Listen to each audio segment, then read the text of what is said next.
नहीं रहे इरफान खान। राजस्थान की मिट्टी में अपनी जिंदगी की शुरुआत कुछ इस तरह से उन्होंने की कि उसकी सुगंध आज भी महसूस की जा सकती है। असामयिक रूप से उनका निधन हो जाना न केवल राजस्थान बल्कि देश की एक अपूरणीय क्षति कही जा सकती है। आज के इस दौर के अंतर्गत बहुत ज्यादा कुछ ना कहकर मैं केवल उनके साथ गुजरा एक हल्का सा वाकया मैं आपके साथ शेयर करना चाहूंगा। वर्ष 2004-5 कोटपुतली के अंतर्गत सरगम कला संस्थान के द्वारा एक कार्यक्रम का आयोजन किया जाना था। कार्यक्रम का नाम था फागोत्सव कार्यक्रम, जिसके अंतर्गत वीणा कैसेट से जुड़े हुए व्यक्ति से संपर्क मेरा जयपुर में होना था और उनके माध्यम से इरफान खान साहब से जुड़ना था। लेकिन उनसे बात तो हुई लेकिन समय नहीं मिल पाया, जिनकी अनुपस्थिति में जवाहर कला केंद्र के डायरेक्टर डॉक्टर हरिदत्त कल्ला को हमने as a chief guest Kotputli बुलाया। किसे पता था कि इरफान खान साहब से कभी मुलाकात जिंदगी में दोबारा होगी भी या नहीं। बहरहाल उन्हें हर एक व्यक्ति किस तरह से मिस कर रहा है, क्या है उनकी खासियत, हर एक व्यक्ति की सारी बातों को यदि देखा जाए तो एक कॉमन सी बात निकल कर आती है। इरफान खान एक बहुत ही नेक दिल, जिंदा दिल और एक जज्बाती किस्म के इंसान थे। राजस्थान के चिकित्सा मंत्री डॉक्टर रघु शर्मा क्या कहते हैं, फिल्म इंडस्ट्री से जुड़े हुए अनुपम खेर क्या कहते हैं, तो कला साहित्य और संस्कृति मंत्री डॉक्टर वी डी कल्ला क्या कहते हैं। हम बात करते हैं लाइव डायरेक्टर संजय सोनी से। तो बॉलीवुड स्टार की बात यदि करें तो अनुपम खेर क्या कहते हैं, शायद वो निशब्द होकर के बहुत कुछ कह गए, उसे केवल फील किया जा सकता है। चलिए बात करते हैं आखिर इस इंडस्ट्री से जुड़े हुए तमाम उन लोगों से जो कि इरफान खान को अपने एक अलग ही अंदाज में श्रद्धांजलि देते हुए देखे जा सकते हैं। I am completely shattered and deeply saddened to know about the passing away of a very, very dear friend and colleague and drama school junior, Irfan Khan. It's not only the loss of the Hindi film industry, or it's a loss of the country and international entertainment world. He was an amazing actor, that goes without saying, but he was a wonderful human being also, very straightforward, with a great sense of humor, compassionate. It's so frightening and awful to talk about him in past tense. It's I don't know. I feel that it's too soon. It's too soon. 53 is no age. In fact, in today's time, no age is. We are already struggling with this pandemic, and we are trying to hold back our depression, our sadness. We are struggling, and then for this news to come is very, very sad. Very sad. My heart goes out to his wife and his child, and it will take us many, many years to register that he's not among us. It will take us many, many moments of some kind of. I just want to pray for his departed soul. I just feel it's sometimes the words are so insufficient to express shock and grief, and I will miss him. The world will miss him, and my Om Shanti, and may God rest his soul in peace. Irfan, this is not the way to deal with us. दुखद समाचार है। एक महान अभिनेता जो इस माटी में पैदा हुए, जिन्होंने थिएटर में अपना नाम कमाया, बॉलीवुड में अपना नाम कमाया, हॉलीवुड में अपना नाम कमाया, और उनकी अभिनय प्रतिभा को सारी दुनिया और देश सलाम करता है। ऐसे महान कलाकार को आज हमने खोया है। इरफान खान साहब जो राजस्थान में पैदा हुए, उनके असामयिक निधन ने राजस्थान वासियों को गमगीन किया है। आज हर आदमी दुखी है इस खबर को सुन के कि वो महान अभिनेता आज हमारे बीच में नहीं रहे। कम उम्र में उन्होंने हम सबको विदा कह दिया। जिस तरह का उन्होंने अपने अभिनय का परचम लहराया, चाहे वो एक रंगकर्मी के रूप में हो, एक नाट्यकर्मी के रूप में हो, चाहे हॉलीवुड या बॉलीवुड, सब जगह उन्होंने जिस तरह की बेहतरीन अदाकारी दिखाई, सब लोग उनका लोहा मानते थे अभिनय कला का।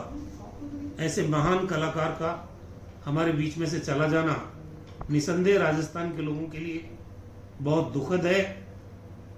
मैं दिवंगत आत्मा की शांति की प्रार्थना करता हूं और ईश्वर से प्रार्थना करता हूं कि वो जहां भी हैं उनकी आत्मा को शांति दे और उनके परिवार पर जो ये विपत्ति आन पड़ी है उनके परिवार को धैर्य प्रदान करे। इस दुख को उनका परिवार भी सहन कर पाए, उस दुख को प्रदेशवासी भी सहन कर पाए, क्योंकि इरफान खान साहब वास्तव में एक नेकदिल इंसान थे, एक महान कलाकार थे और उनका मिट्टी से राजस्थान की जुड़ाव रहा लगातार।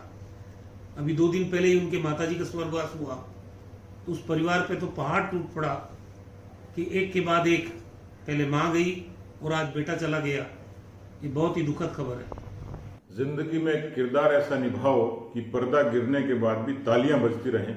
जी हाँ, अभिनेता इरफान का किरदार भी कुछ ऐसा ही था कि बहुत कम समय में और एक साधारण से घर में जन्म लेकर बॉलीवुड में अपनी प्रतिभा के बूते पर एक विशेष मुकाम बनाया। और केवल बॉलीवुड नहीं, उनकी यात्रा ऑस्कर तक चली।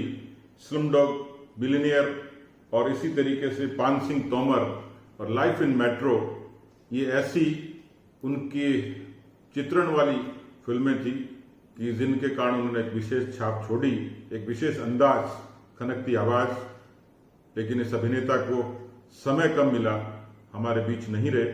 मैं प्रदेश भारतीय जनता पार्टी के परिवार की तरफ से हार्दिक श्रद्धांजलि देता हूं, उनको श्रद्धा से याद करता हूं कि भारत की फिल्म इंडस्ट्री को एक बड़ा नुकसान हुआ, एक ऐसे अभिनेता को कि जिनको लोग हमेशा याद रखें। बॉलीवुड के फिल्मी हीरो और थिएटर जगत के महान कलाकार इरफान खान के असामयिक निधन के समाचार सुनकर मुझे गहरा आघात लगा है।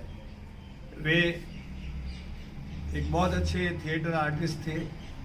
उन्होंने राजस्थान से ही अपना कैरियर शुरू किया और उसके बाद पूरे अंतर्राष्ट्रीय जगत में वे एक अच्छे कलाकार के रूप में उभरे। उनकी अनेक फिल्में न केवल भारत में बल्कि दुनिया में प्रसिद्ध रही। थोड़े दिन पहले उन्होंने अपनी माँ का शोक झेला और उसके बाद आज वे हमारे बीच में नहीं रहे, उसका मैं बहुत खेद है। कला जगत का अपूरणीय नुकसान हुआ है। मैं अल्लाह ताला परवरदिगार से दुआ करता हूँ कि उन्हें जन्नत बख्शे और उनके परिजनों को इस अपार कष्ट को झेलने की मालिक शक्ति दे।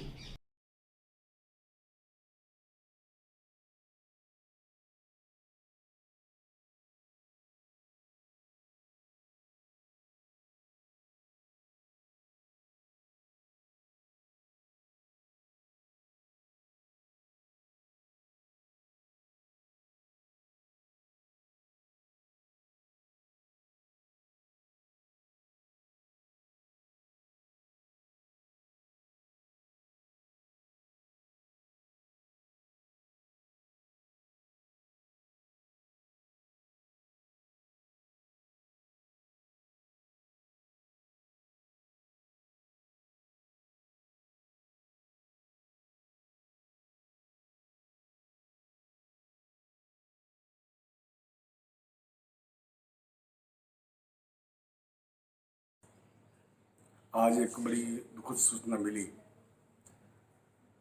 राजस्थान की मिट्टी के हमारे एक बहुत ही नेकदिल इंसान इरफान खान साहब अब इस दुनिया में नहीं रहे। फिल्म अंग्रेजी मीडियम की शूटिंग के दौरान मैं उनके साथ काफ़ी रहा, काफ़ी उनको नज़दीक से समझने का प्रयास किया। वो इंसान एक बहुत जिंदा दिल इंसान था। उसके बारे में अगर मैं कुछ कहना भी चाहूँ, मेरे पास वो अभी शब्द नहीं है, लेकिन उस आदमी की कमी कभी कोई पूरी नहीं कर सकता। शूटिंग 8-9 घंटे शूटिंग करने के बावजूद भी उस आदमी के चेहरे पर थकान महसूस नहीं की थी, जबकि वो उस स्थिति के लिए कभी तैयार नहीं था। शूटिंग खत्म होने के बाद भी अक्सर वो रात को 12-1-2 बजे तक उदयपुर के खूबसूरत जगह पर वीरान एकांत के लिए कभी उदय सागर, कभी बड़ी, कभी फतेह सागर, कभी गुलाब बाग अकेला उनकी पत्नी के साथ जाया करता था। हर वक्त सुकून की तलाश। उस आदमी के रग रग में राजस्थान बसा हुआ था।